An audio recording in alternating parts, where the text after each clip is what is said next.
আজকের এই বিশ্লেষণে আমরা এমন একটা বিষয় নিয়ে কথা বলতে যাচ্ছি যা বর্তমান সময়ে আমাদের অনেকের জন্যই ভীষণ চেনা একটা সংগ্রাম। দিনের পর দিন ইন্টারভিউ দিয়েও যখন চাকরিটা মেলে না, তখন যে কী পরিমাণ হতাশা তৈরি হয় সেটা আমরা খুব গভীরভাবে বুঝতে পারি।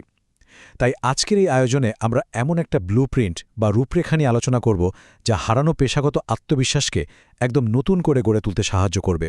চলুন শুরু করা যাক। চাকরি খোঁজার এই কঠিন আর দীর্ঘ যাত্রায় বারবার রিজেক্টেড হলে যে কেউ ভেঙে পড়তে পারেন। সত্যি বলতে এটা খুবই স্বাভাবিক এবং একদমই মানবিক একটা ব্যাপার। ক্রমাগত না শুনতে শুনতে মনের ভেতর যে একটা ক্লান্তি বা বার্ন আউট তৈরি হয়, প্রফেশনাল দুনিয়ায় সেটা অস্বীকার করার কোনো উপায় নেই। কিন্তু প্রশ্ন হলো, এই হতাশার কাছে কি হার মানতে হবে, নাকি এর গভীরে গিয়ে আসল সমাধানটা খুঁজতে হবে? ওকে, চলুন বিষয়টা একটু তলিয়ে দেখি। একসময় আমাদের একটা ধারণা ছিল যে পকেটে একটা ভালো ডিগ্রি বা সার্টিফিকেট থাকলেই বুঝি চাকরিটা কনফার্ম।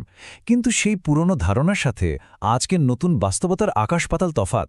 এখন শুধু কাগজে শিক্ষা দিয়ে কাজ হয় না, এর সাথে যোগ করতে হয় অসীম ধৈর্য, নিজেকে নিয়ে প্রবল আত্মবিশ্বাস আর একদম সময় উপযোগী কিছু দক্ষতা।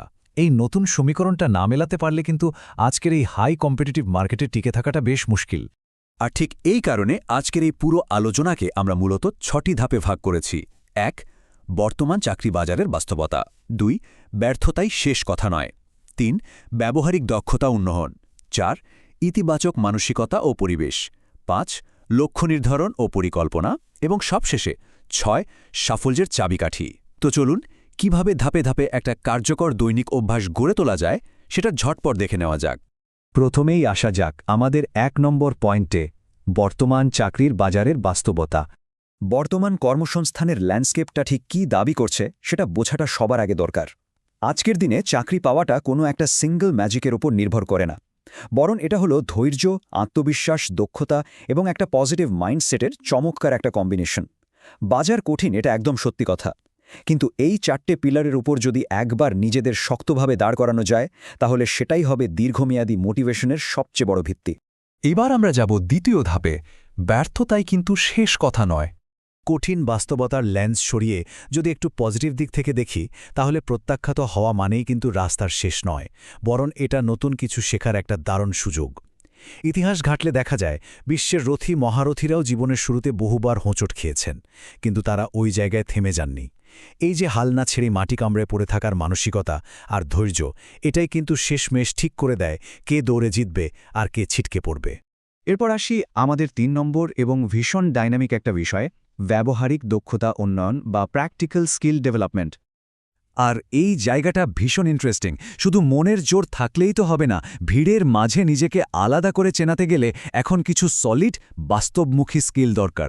যেমন ধরুন, বেসিক থেকে অ্যাডভান্সড কম্পিউটার স্কিল, ইংরেজিতে সাবলীল যোগাযোগ দক্ষতা, যুগের সাথে তাল মেলানো টেকনিক্যাল নলেজ, আর তার পাশাপাশি ফ্রিল্যান্সিং স্কিল।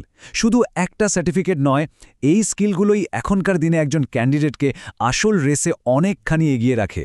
এর সবচেয়ে বড় কারণটা কি জানেন? নতুন কিছু শেখার এই যে একটা খিদে বা আগ্রহ, এটা ভেতর থেকে অসম্ভব একটা আত্মবিশ্বাস তৈরি করে। যখন পকেটে এমন বাস্তবসম্মত স্কিল থাকে, তখন ইন্টারভিউ বোর্ডের নার্ভাসনেস এমনিতেই গায়েব হয়ে যায়। প্র্যাকটিক্যাল স্কিলগুলোই কিন্তু ভেতরের ভয় দূর করে আসল সাহসের জন্ম দেয়, যা সাফল্যের জন্য একদম মাস্ট। আমাদের আলোচনার ৪ নম্বর বিষয়টা একটু সেন্সিটিভ, ইতিবাচক মানসিকতা এবং পরিবেশ। বিশেষ করে পরিবার, বন্ধুবান্ধব আর কাছের মানুষদের জন্য এটা একটা খুব জরুরি বার্তা। বেকার সময়টাতে চারপাশের মানুষের দৃষ্টিভঙ্গি কেমন হওয়া উচিত সেটা ভাবা খুব দরকার। একটা ছোট্ট ভালো কথা কিংবা একটুখানি উৎসাহ, এগুলো যে একটা মানুষের জীবনে ম্যাজিকের মতো কাজ করতে পারে, তা হয়তো আমরা অনেকেই বুঝতে পারি না। যারা স্ট্রাগল করছেন তাদের প্রচেষ্টাকে ছোট না করে একটু সম্মান আর সাপোর্ট দিলে তারা মেন্টাল দিক থেকে কতটা যে শক্তিশালী হয়ে ওঠেন তা বলার অপেক্ষা রাখে না। আচ্ছা, এবার আসা যাক ৫ নম্বর পয়েন্টে, লক্ষ্য নির্ধারণ আর পরিকল্পনা। এতক্ষণের এই মোটিভেশনগুলোকে কিভাবে একটা রুটিনের ছাঁচে ফেলা যায়, সেটাই এখন দেখার বিষয়। এই জায়গাটার আসল মজাটা হলো এর সিম্পলিসিটি। সাফল্যের জন্য ৩টে খুব পরিষ্কার ধাপ ফলো করা যেতে পারে।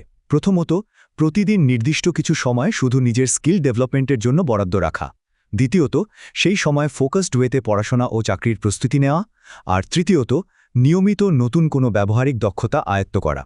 প্রতিদিনের এই যে ছোট ছোট অর্জন, এই কনসিস্টেন্সিটাই কিন্তু লং রানে একটা পাহাড়সম আত্মবিশ্বাস তৈরি করে দেয়।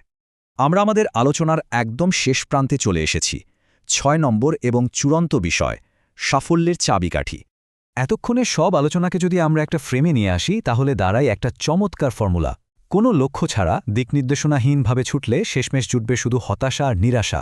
কিন্তু অন্যদিকে সঠিক গাইডলাইনের সাথে যদি আমরা আশাবাদ, নতুন দক্ষতা এবং চারপাশের মানুষদের ওই মেন্টাল সাপোর্টটাকে যোগ করতে পারি, তাহলে সাফল্যের সমীকরণ মেলাতে আর কেউ আটকাতে পারবে না। এই অদম্য মানসিকতার সাথে একটুখানি পজিটিভ পরিবেশ, এটাই হলো গন্তব্যে পৌঁছানোর আল্টিমেট সিক্রেট। তো পরিশেষে আমাদের সামনে একটা বড় প্রশ্ন থেকেই যায়, সিদ্ধান্তটা কি হবে? বারবার ধাক্কা খেয়ে হতাশ হয়ে হাল ছেড়ে দেওয়া, নাকি সফলতার জন্য একদম নতুন উদ্যমে নতুন গেম প্ল্যান নিয়ে প্রস্তুতি নেওয়া? চাকরি খোঁজার এই সময়টাকে নিছক একটা বাধা হিসেবে না দেখে একে নিজেকে নতুন করে গড়ার একটা জার্নি হিসেবে নিলেই কিন্তু পুরো খেলাটা ঘুরে যায়।